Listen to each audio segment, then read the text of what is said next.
Por que que eu não invisto como os grandes gênios do mercado, como Warren Buffett, o Barsi, Peter Lynch, e talvez você também não deveria?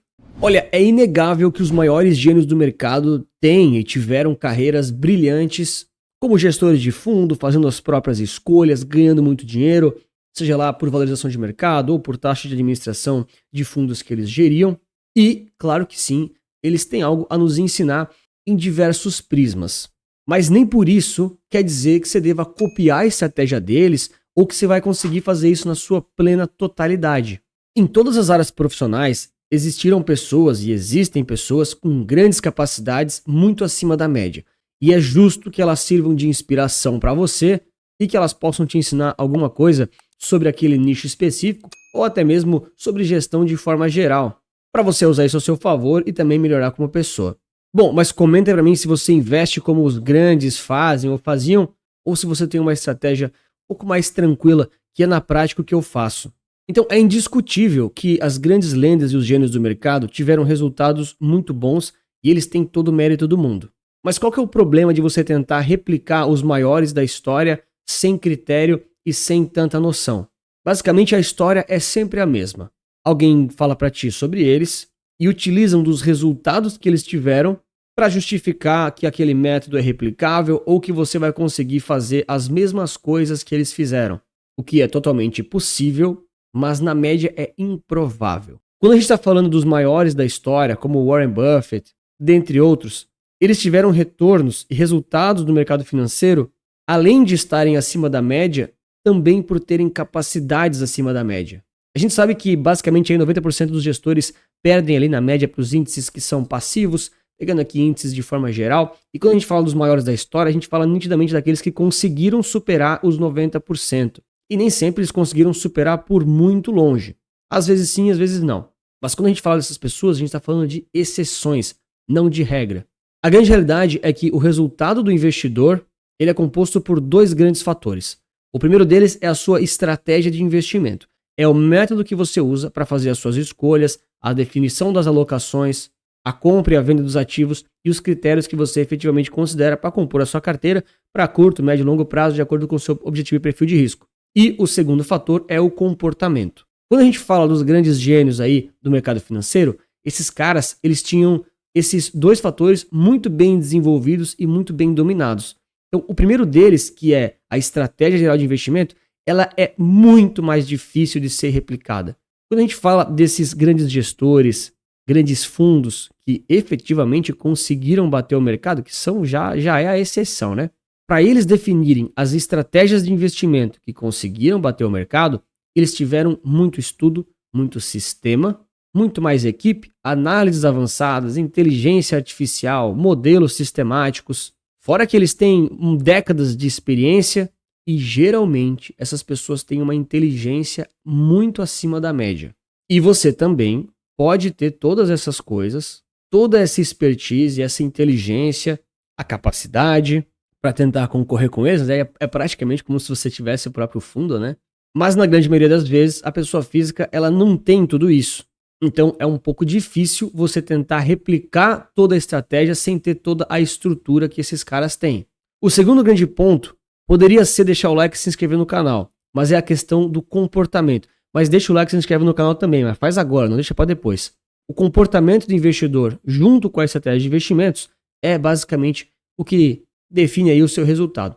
O comportamento, ele não é simples e ele realmente depende de cada um. Novamente, os grandes gestores, eles têm aí comportamentos de investidor muito acima da média, eles têm muita inteligência emocional, não ficam girando a carteira desnecessariamente, não entram em pânico, não têm euforia. E a gente sabe que muitas pessoas físicas não têm esse domínio completo, não é tão simples assim, mas é importante também que você deixe isso no radar. Eu costumo dizer que o mercado financeiro ele é um ambiente de extrema liberdade, né? Se o papel tá 10 e você quer vender, você pode. Se ele tá a 10 e você quer comprar, você pode também. Então, esse ambiente de extrema liberdade que é o mercado financeiro, você como pessoa física talvez não está tão acostumado a ter. Na vida cotidiana, no dia a dia, a gente vive em uma sociedade com muitas regras. Você tem regras em casa, na sua família, no seu trabalho, no trânsito. A gente está acostumado a seguir muitas regras. E quando você vai para o mercado, que é um ambiente de muita liberdade, não é que não tem regras, mas tem mais liberdade, você pode comprar, pode vender, pode se alavancar, pode vender sem ter o ativo, você fica lá vendido a descoberto, pode fazer o que você quiser basicamente. E muitas pessoas, nesse momento, não têm todo esse conhecimento próprio e isso pode acabar te enrolando na questão do comportamento. Então, esses dois pontos definem aí de forma geral o seu resultado nos investimentos para médio e longo prazo. É claro que daria para ramificar em mais subdivisões, mas esse não é esse o ponto, né? Então, quando a gente olha para esses dois fatores e para os grandes gênios, a gente percebe que eles conseguiram coisas muito difíceis de serem replicadas. Primeiro, porque o método de investimento deles é muito sofisticado, muito bem desenvolvido, auditado, sistemático, e essas pessoas conseguiram aí resultados muito acima da média. Quando você tenta replicar as estratégias de investimentos que os maiores da história conseguiram, é como se você dissesse para o mercado que você sabe tanto quanto eles. Porque a gente está falando aqui de um horizonte de 5 a 10 anos, tá? Ninguém está falando, para o mês que vem, será que eu vou conseguir? Cara, mês que vem tem tanta sorte que o seu resultado não é sustentável. E tomar decisões no mercado financeiro do que você vai investir ou não é extremamente complexo, porque vai ter viés no meio do caminho. Viés tem a ver com comportamento, você vai ter que ter uma inteligência sistemática também ali no meio. Você não pode só abrir lá o site do Status Invest, olhar qual papel está mais descontado por preço-lucro e achar que só isso resolve a sua definição da alocação do dia. Porque não é isso que os grandes gênios fizeram. Se você acredita que eles fizeram isso, boa sorte. Um outro ponto também é que muitas das estratégias que dizem que eles faziam ou que eles fazem, talvez eles até fizeram, mas não quer dizer que hoje eles ainda fazem ou que hoje ainda funciona. Então não é tão simples você pegar os maiores da história e falar, poxa, se eles conseguiram, então eu também consigo. É que nem você pegar um Fórmula 1 e dirigir tão bem quanto o Lewis Hamilton, Max Verstappen, Rubinho Barrichello. Esses são os maiores da história, né? Na realidade, esses caras também têm uma habilidade muito acima da média e também têm muito mais treino. Então quando eu olho para os grandes gênios, primeiro, eu admiro, inegável que eles tiveram um resultado muito bom, muito acima da média, mas eu não tento me comparar a eles. Porque eu, pelo menos, Anthony, penso da seguinte forma, eu até tenho uma inteligência, mas não é uma inteligência tão acima da média quanto eles têm. Eu até tenho um negócio no mercado financeiro que me dá uma certa capacidade de analisar um pouco melhor o mercado comparado a pessoas físicas, mas eu não sou melhor do que a média do mercado. Eu até tenho como criar, de alguma forma sistemática, alguma coisa para me ajudar a tomar decisão de escolha de ativos, mas isso não me garante que eu vou ser melhor do que o mercado. Então, quando eu coloco tudo isso na balança, eu vejo que ainda assim não é suficiente para me comparar com eles. Ou seja, eu não deveria investir da mesma forma que eles. Agora, se você consegue, nada contra, admiro muito, manda o canal que eu me inscrevo também, mas no final das contas eu penso muito mais no seguinte sentido. Legal, o trabalho deles é admirável, mas eu tentar copiar a estratégia deles não é sustentável. Eu não vou conseguir fazer isso por 5, 10, 20 anos. Ou se eu fizer, vai ser mal feito e eu não vou ter os mesmos resultados que eles. Simples assim. Anthony, beleza, aí você vai falar que investe através de ETFs. Sim, obviamente. Porque o ETF ele me ajuda a reduzir muito a quantidade de decisões que eu tenho que tomar e a escolha dos ativos vai ficar frente a um índice. Então eu troco a pergunta. Ao invés de escolher os ativos, eu vou escolher o índice. É claro que eu vou ter que escolher um ativo, que é o ETF, que replica um índice, mas eu não vou precisar escolher tantos ativos assim. Eu faço uma alocação muito mais estrutural do que seletiva. E isso me ajuda muito, porque quem define a maioria dos ativos, né, realmente e no detalhe, vai ser o próprio índice, e com o tempo o índice mesmo vai escolhendo os próximos, os próximos e os próximos. Eu preciso muito mais focar em fazer uma escolha de um índice amplo e diversificado, que o resto, ele mesmo vai fazer esse trabalho. E, é verdade, talvez o índice não tenha um resultado melhor do que as grandes lendas do mercado, mas ele vai ter um resultado melhor do que a grande maioria das pessoas e dos outros gestores, inclusive, que também são mais inteligentes e têm mais estrutura do que eu.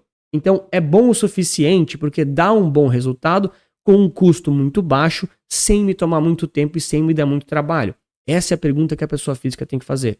Tá, Anthony, mas e o segundo ponto lá, que é o comportamento? O comportamento, o investidor também está fixado aí em relação a comprar ou vender ETF na emoção, escolher o ativo errado e assim por diante. É verdade.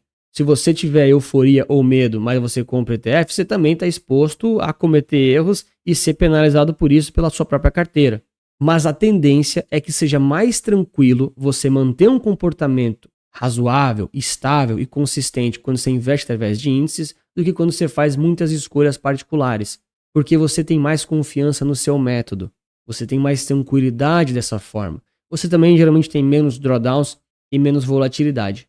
E se você quiser conhecer um pouco mais sobre os ETFs, a gente tem nossa plataforma central Resulta Capital, uma série de análises recorrentes e todo o ecossistema do nosso material educacional, inclusive com carteiras recomendadas somente de ETFs. Se quiser saber um pouco mais, tem nosso link na descrição, no comentário fixado. E eu acredito muito nos ETFs porque ele não te blinda completamente no comportamento, mas ele te ajuda muito. E ele naturalmente resolve a estratégia de investimentos. E você não precisa ter uma grande genialidade, diferente dos grandes gênios e outliers do mercado, e você ainda assim consegue ter boas estratégias, bons resultados aí para médio e longo prazo com um risco ajustado para não correr demais. Eu costumo dizer que o ETF ele é uma estratégia sustentável, porque você não precisa dedicar horas e horas por mês para manter a sua alocação fixa e estática. Várias pessoas já falaram, poxa, mas eu tenho uma boa sistemática para escolha de ativos, para escolha de ações, até títulos públicos também. Eu consigo gastar 5 ou 10 minutos por mês para fazer stock picking, porque eu já tenho um bom sistema, eu já sou evoluído. E é possível que você seja assim, mas talvez seja só você. Todo o resto das pessoas físicas não tem essa capacidade. As pessoas físicas estão muito mais preocupadas em trabalhar no emprego que elas são boas. No caso, se é médico, se é advogado, se é Uber, se é funcionário público, se é CLT, não importa. Você provavelmente ganha mais dinheiro na sua renda ativa do que nos seus investimentos. E se você se concentrar em trabalhar mais para poder aportar todos os meses mais, isso tende a te dar mais resultado do que simplesmente ter resultados maiores do que o índice. Ou seja, é muito mais sustentável escolher estratégias que te tomem menos tempo, menos trabalho, com baixos custos, justo, e você ter mais tempo para focar na sua vida, na sua família, no seu trabalho, do que tentar ficar batendo no mercado, que é possível, mas é extremamente improvável e cada vez mais difícil. Porque a cada dia que passa, tem mais uma IA olhando o mercado, tem mais ineficiências sendo rapidamente tiradas aí pelos players inteligentes, que são muito mais rápidos do que a gente, que é a pessoa física, e fica cada vez mais difícil para a pessoa física ter uma vantagem em relação à média do mercado. De novo, comenta para mim se você tenta bater a média do mercado, se você investe como os grandes gênios, estamos à sua procura, ou se você realmente prefere tranquilidade e sustentabilidade como os ETFs. E claro, nem todo ETF é bom, tem vários que são ruins e nesse vídeo aqui eu falo mais sobre isso para você não comprar qualquer coisa, porque ETF é um veículo, nem todo ele é bom, nem todo ele é útil. Um grande abraço, muito obrigado pela sua inscrição, seu like, lembre-se sempre que investir certo resulta capital.